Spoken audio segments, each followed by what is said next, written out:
सम्पूर्णमा शुभ बिहानी, शुभ दिन। ओम महालक्ष्मी नमो नमः, ओम शनि शनिश्चराय नमो नमः।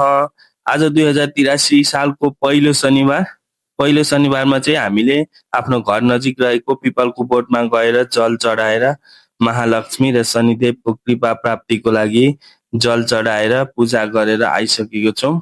हजुरहरूले के गर्नुभयो? आज चाहिँ पहिलो शनिबार भएको कारणले पिपलको बोटमा चाहिँ स्वर्गबाट महालक्ष्मी आउनुहुनेछ र महालक्ष्मीको पनि कृपा प्राप्ति हुनेछ र आज शनिबार विशेष गरी शनिदेवको कृपा प्राप्ति हुने दिन, शनिदेव भगवानको पूजा गर्ने दिन भएकोले हामीले चाहिँ बिहानै उठेर नुहाइधुवाइ गरेर शुद्ध भएर पूजाका सामग्रीहरू तयार पारेर आफ्नो घर नजिकै रहेको पिपलको बोटमा गएर पूजा आजा गरेर आइसक्यौँ। आशा छ हजुरहरूले पनि गर्नुभयो होला।